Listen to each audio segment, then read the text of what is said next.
Welcome to This Explainer. Today, we're diving into a genuinely fascinating theological battle. We're going to play the role of historical observers, mapping out a bitter schism right in the middle of the Seventh-day Adventist faith. We're looking at a deeply provocative source document that asks a massive question. Who actually represents the original faith, and who is the real offshoot? It's literally a classic case study of what happens when a religious movement evolves over time, and a smaller faction completely rebels against the mainstream leadership. So let's just jump right in. To wrap our heads around this complex argument, we're going to follow a pretty straightforward path today. First, seeking the old paths. Second, defining an offshoot. Third, the call for reformation. Fourth, the doctrinal divide. And finally, we'll wrap up with the little company. All right, Section 1, Seeking the Old Paths. The author actually anchors their entire argument in this specific biblical mandate from Jeremiah chapter 6, verse 16. It's all about finding the old paths. The text really stresses that any deviation from the original historical teachings is a super dangerous departure. For this minority faction, historical orthodoxy isn't just a nice preference, it's an absolute divine command. They argue that the early, foundational days of the movement had this absolute purity that the modern church has, well, somehow lost track of. Moving right along to Section 2, Defining an Offshoot. Now, this is where the author uses a basic dictionary definition to totally flip the narrative on its head. A standard dictionary defines an offshoot as something that branches off from the parent stock. By sticking strictly to this definition, the author sets up this incredible core irony. Usually we think of a small splinter group as the offshoot, right? But the author argues that if the mainstream majority is the one that actually branched away from the original founding doctrines, the parent stock, then the majority is technically the offshoot, totally regardless of their massive size or institutional power. It's a pretty wild perspective shift. That brings us to Section 3, the call for reformation.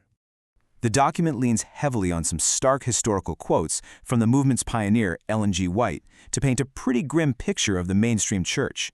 Using these early testimonies, the author asserts that modern Israel is essentially repeating the exact same sins as ancient Israel. They're presenting this image of a church absolutely plagued by hollow formalism and apostasy, just drifting farther and farther away from its sacred origins. So the really crucial point the author makes here is all about leadership. The text insists that while a thorough reformation is absolutely needed, it has to happen top-down. It literally must begin with the church leaders and ministers repenting first. But, according to our source document, the mainstream leaders completely failed to accept this call. Instead of acknowledging their own condition, they just implemented these partial counterfeit reforms among the lay people, completely excluding themselves. And honestly, it's this exact failure by the leadership that the author claims sparked a massive ideological split. Which leads perfectly into Section 4, the doctrinal divide. The text uses a really stark comparative matrix to prove its point, outlining 5 major battlegrounds. We've got the spiritual condition of the church, the authority of the spirit of prophecy, the position on health reform, the literal versus symbolic interpretation of the 144,000, and finally, the stance on bearing arms on the Sabbath. The author uses these 5 specific issues to argue that mainstream church leaders actively contradicted the original writings of their own founders. Let's break these down, one by one. First up, the spiritual condition.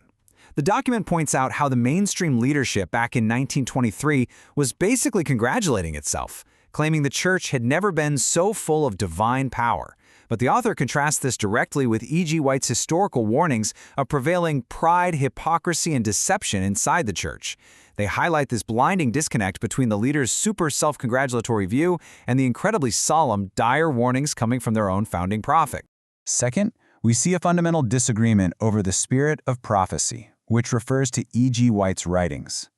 The mainstream church is quoted stating her writings are not inspired on the same level as the Bible and shouldn't be treated as the absolute final word. But the author counters this hard by quoting White herself, where she states her writings are precious rays of light shining from the throne. The text argues that lessening confidence in these original testimonies isn't just a disagreement, it's an act of outright rebellion against God, even comparing it to the biblical rebellion of Korah, Dathan, and Abiram. Third, they clash over health reform. The mainstream leadership is quoted advising members to keep health issues, specifically vegetarianism, strictly on a physiological level. They warn that putting it on a religious basis just causes trouble. But the author immediately contrasts this with E.G. White's teaching that abstinence from hurtful food is literally the fruit of true religion. The minority faction argues that meat eating at this stage in history actively dishonors God. So for them, it's a deeply religious issue, definitely not just a dietary preference. Fourth, the document points out a massive numerical and prophetic contrast. A mainstream church leader in 1927 wrote that the 144,000 mentioned in prophecy shouldn't be interpreted strictly, expecting instead that millions will be ready for the Lord. In direct opposition to that, the source quotes an 1851 vision from E.G. White stating explicitly that the living saints are strictly 144,000 in number. The author uses this to show the mainstream church basically abandoning literal historical prophecy in favor of a much more modern, softened interpretation. Finally, the text presents what it views as the absolute ultimate test of loyalty. In 1914, during the outbreak of World War I, European mainstream church leaders officially endorsed bearing arms in defense of the fatherland, even on the Sabbath. The author points out that this position actually received General Conference endorsement. They fiercely contrast this with early writings that command strict obedience to God's higher law, arguing that believers cannot engage in perplexing war, and that when earthly rulers conflict with the laws of God, the Sabbath and divine law must remain totally supreme. All right, on to our final section, the little company.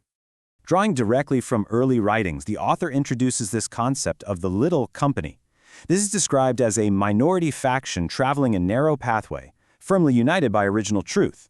The text argues that this faithful minority is the true continuation of the church. They are the actual parent stock, and therefore, by definition, they aren't the offshoot at all. According to the source document, this loyal remnant has some very specific characteristics. Who are they exactly? Well, they are the ones sighing and crying for the abominations happening within the mainstream church. They remain firmly united in the original truth, stubbornly loyal to those old paths, and they uphold the original system of organization given by God. They actively reprove the church and absolutely refuse to conform to the world around them. And here, the author delivers their final, inescapable conclusion. By leveraging this specific historical quote, the church has turned back from following Christ, her leader. The author completely cements their thesis. Because the mainstream majority church departed from the old landmarks, abandoned the original health reforms, dismissed the literal prophecies, and compromised the Sabbath during wartime, they are the ones who branched off. Therefore, the vast mainstream institution is the actual offshoot. The document wraps up with this deeply provocative appeal, bringing the historical theology right to our doorstep. We have wandered away from the old landmarks. Which side will you be on? It leaves us pondering a genuinely fascinating historical and sociological question. When a religion evolves and modernizes over decades, does the large institutional majority carry the true mantle of the faith, or does the orthodox, unyielding minority truly represent the original vision? Thank you so much for joining me on this explainer, and remember to always keep questioning the history behind the ideas.